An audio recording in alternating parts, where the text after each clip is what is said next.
Hi everyone, and welcome to the latest episode of The Geek and the Freak. My name is Emily, and with me as ever is my good friend Gray. Hello, Gray. Hi, Emily. How are you?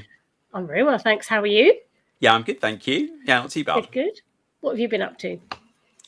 What have I been up to? Well, so as I just mentioned to you, I upgraded one of my computers to a Windows 11, which was very exciting, but very complicated to do. But my friend Evie, Okay. who I'd met for the first time in person in Manchester when I'd gone up the weekend before last, she helped me do that. So that was fun. So that's quite exciting because I thought I was going to have to buy a new computer and I don't have to. So it saved me thousands of pounds, which is Nice. exciting. And then the weekend, yeah, I had quite the weekend. Yeah, it was good, really good weekend, but it didn't pan Okay. out quite as we expected it to in some respects.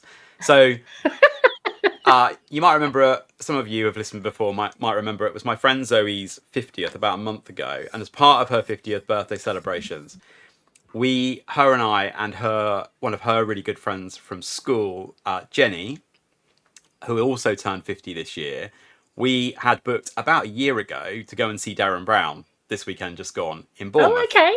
Right. We'd watched him before about 3 years ago in Southampton and loved it, and we were like, next time he tours, we're going again. So we booked it. I kept forgetting that we had it in the diary, but anyway, we had it in the diary, and it was this weekend. And we decided to make a bit of a weekend of it. So Zoe booked us it wasn't quite an Airbnb. It was through, and I'm going to name them because it was their up. So it was booking.com, but like an apartment in Bournemouth. Yeah. So we drove down Saturday morning. We popped into Southbourne Plant House, which our mutual friends, Scott and Jodie, run. So I saw Jodie. Then we bumped into Evan as we were walking up the road. One of their sons, which was lovely. It was really cool to see Evan.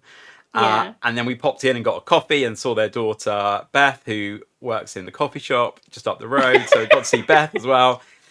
And then we went into Bournemouth. We had some lunch, had a bit of a wander around, and then we were at the matinee for Darren Brown. So went and saw him, which was brilliant. He is amazing, like how he does any of that stuff. I won't. Yeah. I'm not going to say anything about it because I wouldn't want to spoil any of it. Yeah, in case anybody listening is going to see him. But it was so good. Like genuinely, you're just like, how on earth does any of that happen the way he planned it to? Like it's just. His stuff on TV is incredible, and it gets to that stage where it's not magic anymore. It's beyond magic, and it's just whole mind blowing. You can't even explain what it is. It's so clever. It's amazing, like genuinely amazing. There was one point, I will say this, where he did this thing where everybody had to put their arms out in like a straight line, and he was like doing I can't remember exactly what he was doing. But the idea was that slowly your arms would get pulled to a certain part of the building, and then people would get almost dragged off by their arms. And some people did. Some people did. They got dragged off by their arms. And Zoe got pulled. Her arm got pulled. She didn't actually. She was like, "I'm not going anywhere." She stayed where she was, but her arm genuinely moved. Like it was like. Oh wow! Yeah, it was hilarious. That was really fun. Mind control. Yeah. So then we came out of Darren Brown and we went to go to the apartments that we were staying in. And Zoe had done it through booking.com and she thought they had sent her like a PIN code to get into the building. Yeah. But it didn't work. And then her and Jenny, I went back to the car to move it because I was a bit worried about getting a parking ticket. And they bumped into some other people who lived in the building who let them into the building. But when they got to the apartment, the PIN number didn't work on the lock for that either. Right. So then we were like, okay, well, we'll try to make contact with the owners of the apartment and we'll go off for dinner like we planned to. Zoe had booked us in for a really nice meal in Bournemouth. So we went and had dinner, but we couldn't get in touch with anybody. And while we were, Zoe started looking at reviews for the building, for the apartment. No. Oh no. Yeah, and there were loads of people saying, we couldn't get into the building. This is a scam. Don't book this. Yeah, so we didn't get into the building. So we were like, well, what are we going to do? No. So I was like, well, I don't drink, so I've had nothing to drink. So let's go back and we can stay at mine. I've got a new sofa bed, and you guys can have my bed if you're happy to share it. Of course. Yeah. So my house was like completely unprepared for guests, but actually, it looked fine. It was fine. Okay. And so they stayed in my room, and then I attempted to sleep on my new sofa bed, which some listeners might recall I bought a few weeks ago. It was like sleeping on concrete, so I ended up on my sofa. Oh no! Yeah. Oh, no. So it's a really nice chair, but it's a terrible bed. So actually, we might get interrupted during the recording because the mattress topper that I've bought for it is arriving this afternoon. I was going to say, get a mattress topper. They make the world of difference. Yeah, so that's what I've done. Did Zoe get a refund? So she's in the process of trying to get a refund from booking.com. I know it's one of those things, because I've done it so many times myself. You see somewhere, and whether it's something, a weekend away, we just need someone to stay for the night, somewhere to lay our heads, then get up and go the next morning, or whether, it's a treat break and you're going away for a few days. I've learned by my mistakes, always read the reviews, because so many times you can book something and be like, shit, we've got a duffer here. It was rich, but we were like, well, we're still going to have our weekend, so we are going to go back to Bournemouth. So we went back we got up early-ish on Sunday morning, drove back to Bournemouth. Right. We did a walk along the beach, we had an ice cream, Zoe had a little dip in the sea, it was really cool, and then we met up with Scott. So Scott from Scott and Jodie came and joined us for lunch, and we went to Pho for a really nice Thai stir fry kind of meal. It was like gorgeous food. It was absolutely, was it Thai or Indonesia? Cool. I can't remember what pho is. It's Vietnamese. Yeah. Of course. Yeah. And it was delicious. I had a rice bowl, and they with a chili sauce, and that was in a separate bowl, so you could put as much or as little as you wanted in. Nice. And they'd done this really nice thing with tofu, and tofu can sometimes be a bit bland, right? But they'd battered it and then wrapped it in seaweed, and it was just nice. Yeah, it was so good. So good. Oh, lovely. So we had and then we trundled back Sunday afternoon, and just to top it off, I dropped Zoe and Jenny off at the boat, got back to my house, Zoe ringing me immediately, Jenny's left her phone in your car, so I had to then drive them. I had to drive that back to the Red Jet, and got there. They got on the boat with that they were planning to get on with 30 seconds to spare or something. Oh my Lord. Yeah, so we had quite the weekend, but it was a really good weekend. It was really nice to do something completely different. It sounds it. Apart from the downside of it, it sounds really good. Yeah, it was cool. Honestly, lovely. I mean, I was probably happier coming back here and being here for the cats. So yeah, it was fine. Good. So how was your weekend? What did you get up to? So my weekend, didn't really do anything on Friday, but Saturday, my dad and I have had this planned for about 4 or 5 months, I think. We went to see Les Miserables at the theatre. Oh, very cool. Yeah. So we went to see it a couple of times as a family in London when I was younger. Yeah. And I saw that it was on, and I said to my dad, what do you think to this? Do you want to go? And he said, that'd be great. I haven't seen that for years. And obviously, I've seen the film, I've seen the TV adaptation, but I hadn't seen the stage show for, obviously, I think we worked it out. I think the first time I saw it, I was about 12 or 13. Yeah. So, long time ago. So, it was bittersweet because it was one of the things that we'd have done with my mum. So, it was a bit kind of, she'd have loved this. But the performance was absolutely amazing, absolutely incredible. And there were loads of bits that we'd both forgotten. So, no, it was really, really good. And then, so we did the same thing. We did the matinee for that. So we then went for a meal at a fish restaurant, Riddle and Finn's, I've always wanted to go there. It's quite pricey, but I've always wanted to go there. So again, just the two of us, we had the most incredible meal. So, awesome. So good. So we both had the same starter, which was scallops, and they were on a bed of like a sort of black pudding sauce, if you like. I know that's probably not your kind of thing at all. It was just delicious. So, so lovely. And then for my main, I had smoked haddock, which was served with cold cannon, a poached egg on top, fried pancetta with a champagne sauce. It was just amazing. So good. Yeah. And then we went for a really nice posh glass of wine afterwards. And yeah, it was really lovely. And then Saturday, that was Saturday. Sunday, bit of recovery and just pottering around. Nothing really amazing on Sunday. And then Monday, same thing, pottering about, taking the dog for a walk. I keep forgetting it was a bank holiday weekend because obviously I'm off. So it's like almost completely passed me by. Yeah, no, it was, and the weather has been amazing. The weather has been absolutely incredible. Yeah, So, I got sunburnt in Bournemouth. Like Oh, did you? not really bad, but like on You just my caught the neck a sun. little bit. Yeah, I caught the sun. Yeah. Yeah. No, it's been amazing today as well. Took the dog up for a massive walk in the countryside, and I Oh, was like, you're off this this is week, so aren't you? nice. I'm off this week, yeah. So it's really nice. Nice. Really nice. Yeah. Nice. Yeah. So what are we doing? What are we doing today, Emily? Okay, so today we are doing dinner party guests. So Yes. we have both chosen 5 people. Yes. It is 5, not 6. I suddenly thought, oh my God, I've only done 5. No, it's 5. So dead, alive, famous, not famous, whatever you like, whoever you just would love to have at your dinner party. Okay. So, Gray, who would your first guest be, please?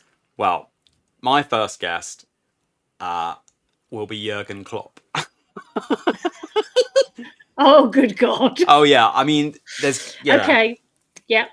So when he took over Liverpool, we were in the doldrums. Really, we were, and he did this like famous interview right at the start when he joined, where he said he wanted to turn that Liverpool fans had to become stop being doubters and become believers, is what he said. Okay. And he said, like Justin Bieber, a believer. A believer, yeah. But it really resonated because I think we'd all been like every time we ever got close to winning the title, you'd immediately like get just, and I'm still like it now. I get racked with doubt that we'll get it over the line and get it done. I was like that last season when we won it.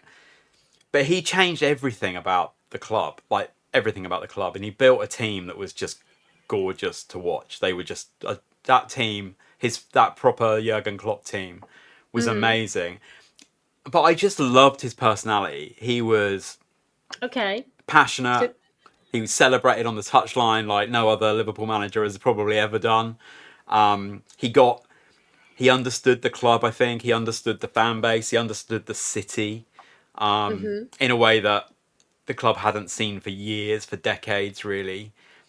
And one, there was a couple of games under him where we did impossible things, like being 3-0 down to Barcelona and still winning, and getting to the Champions League final twice. 3 times actually under him. We only won it once under him, but it was still an amazing, amazing moment. And then he won the league, like the first time Liverpool had won the league in 25 years. Sorry, excuse me. Bless you. There's more. Any more? Or are we done? So you want him there to chat football? Him. I want to say thank you. I want to say that he gave me my club back. Okay. I'm so grateful. I think there's a...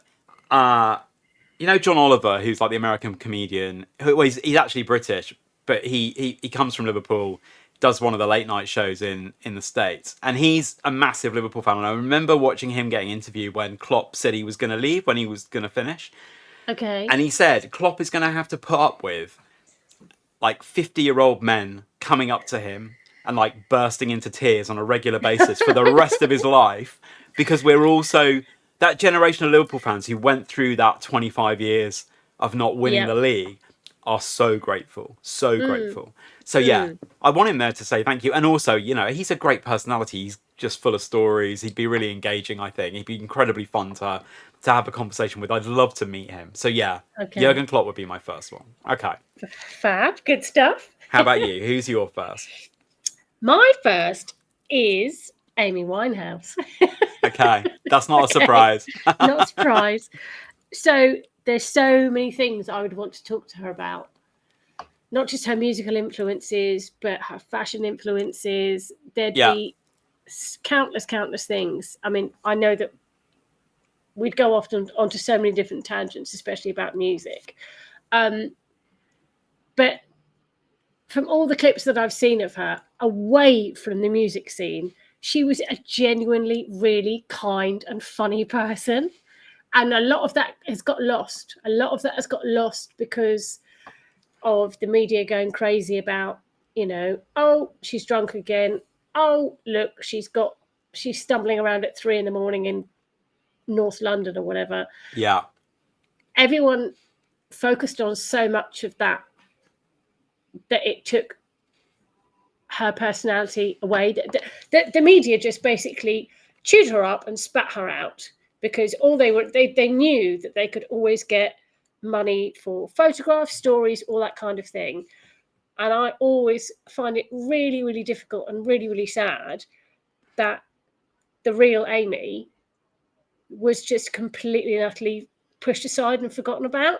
So I'd like to see that side of her. I'd The real like to Amy. actually, yeah, I wouldn't just want to be like, oh, what's your favourite song? Who influenced you to write this? I just know that it would be so much more, going into the depths of her record collection, into the depths of her wardrobe and her styling and all She was that very kind of cool, thing. wasn't she? She was really She cool. really, really was. And I know that she had a pretty tough time and that she was a little bit of a lost soul. But as I said, if you take all of that publicised Amy away, she was a really kind and funny and caring person. She was hilarious, apparently, but no one ever gets to see that side. So I just love to have her there, just because, obviously it would be incredible to meet her. But just to talk normally and not just be like, jumping on the bandwagon with everybody else. So nice. Yeah, she'd be the first. I knew she'd be on your list. Of course. Okay, who's your second dinner guest then, please? So mine would be Freddie Mercury. Oh, yay! I thought you'd choose Freddie. Yeah, I would. So Queen was such a big deal for me when I was young. Like, it was a connection I had with my dad. Like, we both really liked Queen. Yep. And things like that Live Aid performance were just incredible, and I love their music. I know I didn't pick one of their songs for like my my Desert Island discs, but yeah, but I didn't pick an Amy Winehouse one. You didn't. No. But I'd love to have met him, like, because I think the offstage Freddie was probably really different to the onstage Freddie. That's exactly what I mean with Amy. The whole thing, because of how famous he was and how he was on the in the media and the press all the time. No one actually got to see the real Freddie. But actually, with him, I think he avoided doing that. So you look on YouTube at how many interviews there are with Freddie Mercury where he's just talking to someone in a room. There's not many. He didn't do many of that kind of interview. There's quite a few that are were in music magazines and stuff, but you still get a feeling like there was a bit of a sense of being performative in those moments. I would love to have got to find out what the real Freddie Mercury was like. Yeah. I think he was probably a very funny man. I think he was probably incredibly good company, especially after a few glasses of wine, I suspect. Yeah. Isn't that funny that we've both, the second people, sorry, my first, your second, are coming from the same angle? Yes, and both dead, sadly. Thanks for that cheery note. Christ. And they're both dead. So yeah, Freddie Mercury was. Go on.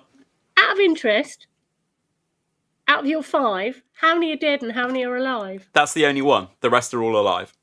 Oh, okay. Yeah, the rest are all alive. Okay. I nearly. I'll tell you when I get to my 5th one. I nearly picked someone who was dead, but actually I chose somebody else instead. But I'll tell you who I nearly chose, because they are linked very closely. Oh, because I had a nearly chose as well. So nearly chosen. Ah, okay. Okay, so who is your second one? My second one is David Attenborough. Oh, okay, that's a good shout. Because the amount of the wealth of knowledge that man has, and he's so interesting, and there's so much. I'd love to learn from him. I could just, sit there and listen to him for hours, because he is so knowledgeable and he's so passionate about what he does. Yeah. And because I'm a huge nature geek, it's just totally and utterly up my street. I haven't seen the new series, actually. Have you seen the new series? I haven't. Okay. But even if you watch him in right back to when he's like, I don't know, 21, 22, and he's literally there in this jungle, black and white, white shirt, shorts on, and he might as well have had a pith helmet on as well. he's just such a knowledgeable man, and I would just love to meet him. I Love to remember meet him. like watching Life on Earth when I was a kid. Do you remember that? That Mm. was the one that where I think I first like knew who he was. I've got the book somewhere here at home. Okay. And I mean, that series is just incredible. There's that famous scene, isn't there, of him with the gorillas that is just Yep. incredible. Even now, Absolutely like just amazing. amazing. We certainly watched all of them when we were little. It was one of those programs and one of those people that we grew up with. Yeah. Because it was so interesting. And I have never come across anybody who's like, no, I don't like those programs. They're not my kind of thing. I haven't ever heard anybody say that once, because it's just so compelling. It is. So, yes, he would be number 2. Nice. Okay, I've got our producer Terry in my ear saying we should probably go for a quick break. And then we can come back with the rest of our dinner party guests. Fab. Good stuff.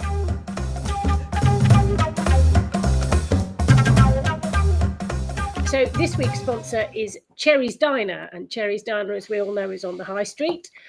American diner with, oh goodness me, the menu is just incredible. Wings, fried shrimp, cheeseburgers, hot dogs, halloumi burgers for you vegetarian types. Nice. Onion rings, fries, homemade milkshakes to die for. And then all the desserts as well. Knickerbocker Glory, banana split, American pancakes, all that kind of thing. And Cherry has said that if you go in, mention the podcast, but you have to order a starter and a main, you'll get a free Boston pancake. Nice. Yeah. I thought so too. And that was Cherry. Cherry's Diner, yes. Cherry's Diner, just off the high street. No, she's on the high street. Oh, on the high street. No, I'm sorry. No, she's so on the used high to just street. Off the high street. No, there's only 2 people that are on the high street that I've mentioned so far. Brenda's Deli and Cherry's Diner. Oh, cool. Okay.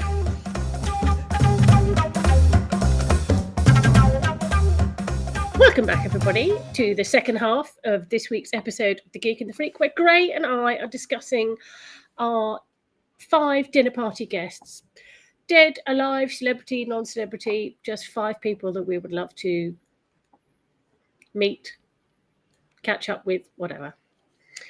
So, Gray, your third choice, please. So I don't think you all know who this is. Oh, God.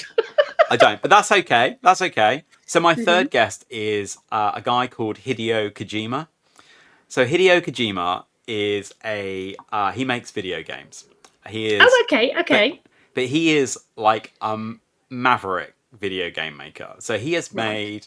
So people might recognize the name Metal Gear Solid, which is this sort of series of stealth games. And most recently, he's made a couple of other video games, which are called Death Stranding. It's like the wildest video game in the world. But he does all kinds of weird stuff in his games they're really different to anything else that anybody else makes. And he's just forged his own furrow, I guess. And yeah, the games are what we would call AAA. So they're like expensive, brilliantly made, have taken years to make video games. Similar to The Battery. Similar to the what? The Battery. The Battery? AAA. Oh, yes. It's a video game term for like video games that are made by big companies get called AAA video games. Okay. But he's just doing it. He's a one-man band. Yeah, but so much of that industry has become, I don't know, like overly standard off, I suppose. So like the big companies do not take risks with their video games. It takes people like Kojima to come along and make video games that are just different and push boundaries and take risks. And he does that brilliantly with his games. And I think he probably doesn't speak English, so we'll have to assume for the podcast that Hideo... We'll need an interpreter for this. Yeah, Hideo's probably learned a bit more English than he currently has accessible to him. But I think he'd be really interesting company, because I think he's got a really unusual brain. I think he thinks about the world, sees the world in a different way, and has you'd totally geek out anyway, wouldn't you? I would. He would be fascinating, I think, to have a conversation with. So yeah, I'd love to meet Hideo Kojima, but I knew you wouldn't probably know who that was. Who's your third guest? My third guest is the legendary Kathy Burke. Oh, okay, that's a great shout. Yeah, she's cool. I have loved her for years and years and years. She's an incredible comedian, actor, writer, director. She's funny as she really, really is. She is. So we watched Kevin and Perry randomly about a month ago, and it's stupid and hilarious. It's just, and I forgot how brilliant it was. But for some reason, something wonderfully weird has happened with my algorithms, and I keep getting loads of clips of Gimme, Gimme, Gimme, which I think was my favourite show of hers. Do I remember Gimme, Gimme, Gimme? I think I might do. She's got ginger hair, a bob, big glasses, and she's living with a gay guy. Oh, yes, I do. They are both the most terrible people you could come across in your life and permanently slag each other off. And she is so, so funny. She's called Lindy. She's just absolutely hilarious. She's so, so funny. And another film of hers that I haven't seen for years, but I'd like to see again, is Nil by Mouth. It's her and Gary Oldman, I think. And it's really hard hitting. I don't think I've seen that. I've heard of it. I've not seen it. Yeah, it's not happy viewing, but it just goes to show she can be full. I can't get my words out. She can be an incredible comedian one minute, and then she can be a serious drama actor the next. Yeah. And I just think she's incredible. And yeah, I just find her absolutely hilarious. So yeah, I'd like her there, please. No, that's fine. You can. Yeah, she'd be great company at a dinner party. Brilliant. She would. Yeah, I'm having a fag. I just want a cup of tea and a fag. Gray, who's your fourth dinner party guest? So my fourth dinner party guest is my hero, I guess. So that is Kenny Dalglish. So okay. Yeah. So I know who he is. You know who he is. That's good. I've met his son. Have you? Paul Dalglish. Paul Dalglish. Yeah. Who also played very briefly for Liverpool, actually. Mm-hmm. Mm-hmm. I was at a party once years and years ago, and he was there. Oh, wow, that's interesting. Mm-hmm. So when I got into football, Kenny Dalglish he'd not quite finished, but he had almost finished playing and was Liverpool's manager. And we did the double that year that my dad died. So there was this kind of like connection there. Mm-hmm. And then we won the league a couple more times. And then Hillsborough happened. And the way he carried himself through that was just incredible. And he went to so many funerals. It was just unbelievable. God. I massively admire him. And, you know, he's still he's there at every home game at Anfield. Oh, is he? Oh, yeah. So he's still, wow. I think he's now kind of employed in some way by the club still. I mean, he's in his 70s. He's in his 70s now. The cops still call him King Kenny. You know, he's a god, really, in terms of, like, the football stuff. But then you go back and you look at, like, clips of him as a player, and he was just an amazing footballer. Like, just so gifted, so naturally talented, just incredible to watch. And, I'm sad that I never really ever got to watch him play in his prime. But he is just Liverpool through and through. And interestingly, he went off and he managed other teams after he left Liverpool, and won the league with other teams. But he's just still held in such high regard at Anfield. Sure. You can barely understand a word the man says because he's got this thick Glaswegian accent that is just borderline. If you go watch some interviews of him on YouTube when he was younger, when he first started playing for Liverpool. It's unbelievable how thick that accent is. It's just incredible. You catch every fourth word, and that's it. yeah, literally. But he's also a great character. He doesn't take any crap, I don't think, from anybody. He's very, very serious about football, quite stoic in his style. But I still think put him and Jurgen Klopp in a room together around the dinner table. I think that would be an amazing combination. Yeah, it would. It yeah. really would.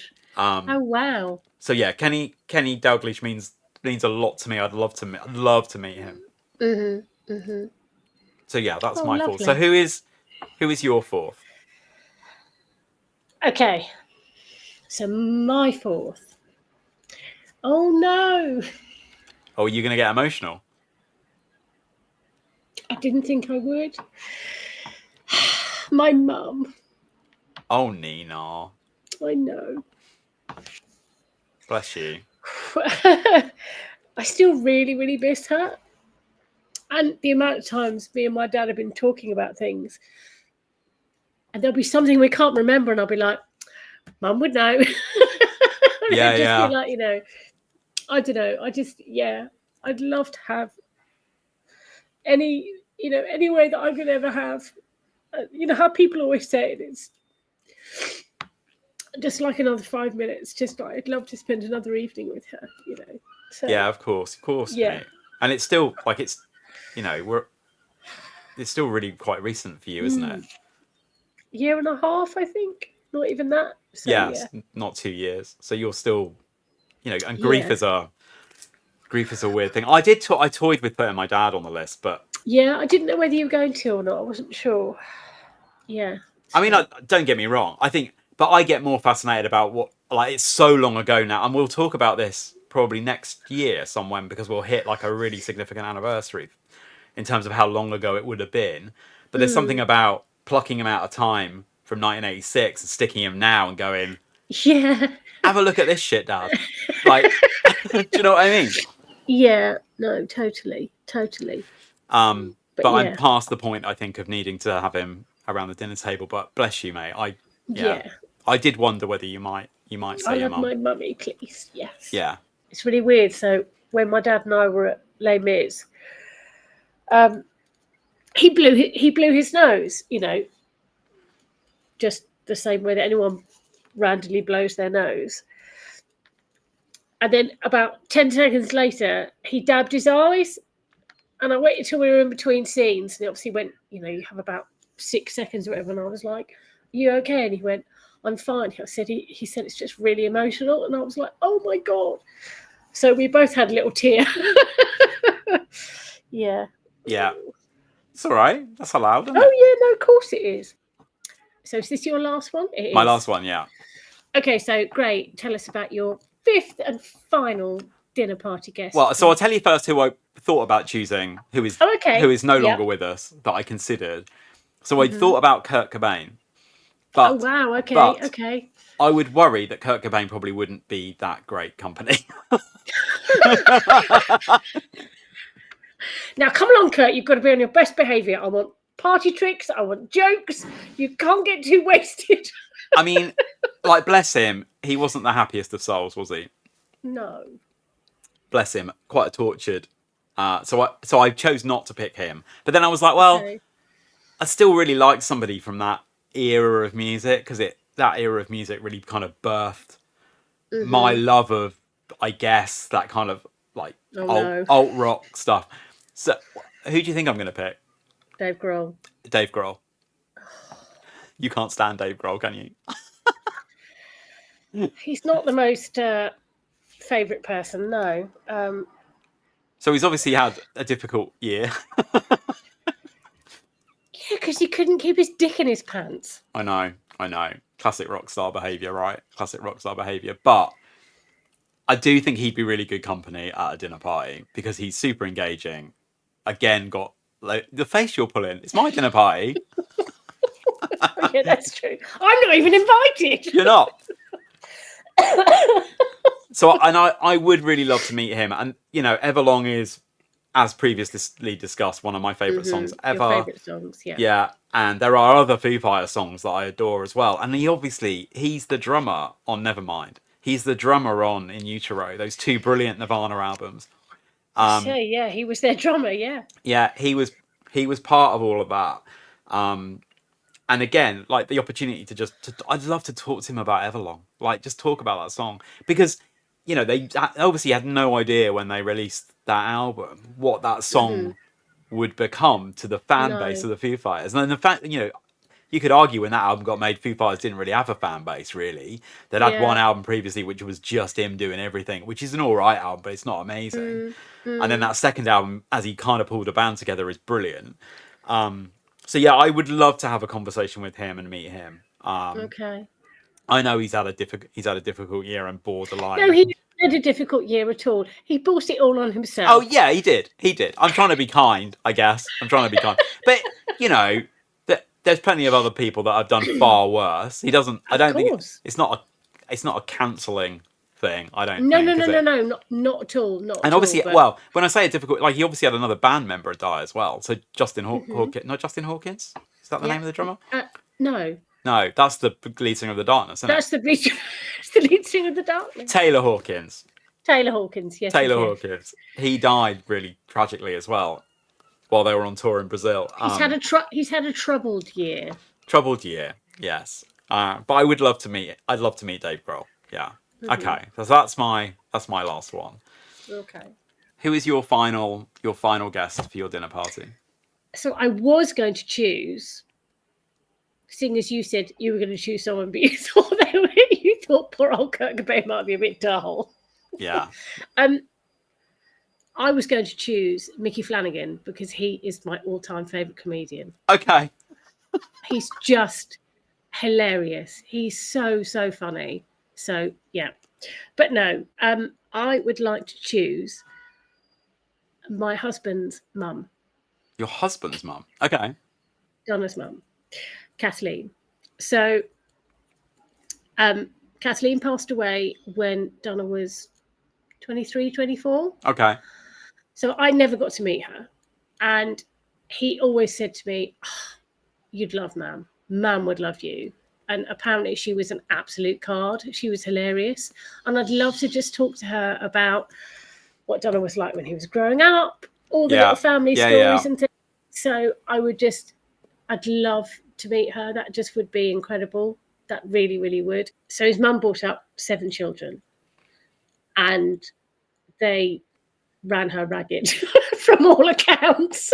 I mean, 7 kids is a lot. 7 kids. So, but I would just love to meet her because she sounded like such an amazing character. Such an amazing character. She used to, in the like the 70s, she was obsessed with Jackie Onassis. So don't forget, don't forget, this is the depths of Ireland, right? Yeah. And she would go to the shops in an amazing pink 2-piece outfit, like pencil skirt, little jacket, massive beehive, huge beehive that she did all herself, green eye makeup, just looking amazing. And she carried on like that in the 80s as well. So of course all the kids were like, look at your mum, she's a decade behind sort of thing. And it was just like, she looks incredible. Don't care. So she's just someone who I would love to meet. Just, yeah. Oh, that's a really nice one to finish off with. Yeah. I didn't cry. You didn't cry. Well done. No. Oh. Right, Nina, do you want to tell people where they can email us? Yes, of course. I'd love to. You can email us at thegeekandthefreakpod@gmail.com, where I will answer all of your questions and queries and discuss anything on the show that you care to ask us. Fab. And you can also find us on Instagram, also as The Geek and the Freak Pod. And you can find us on TikTok as The Geek and the Freak. Thanks for listening, everybody. We'll catch up with you next week. Thank you. Bye. See you next week, everyone. Bye. Bye.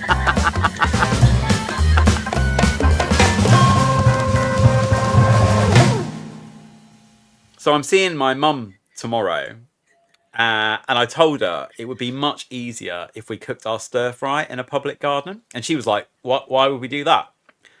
So I explained that it would be a walk in the park. Oh my God. That's terrible. Oh my God. Why did Beethoven get rid of his chickens? I don't know. Why did Beethoven get rid of his chicken?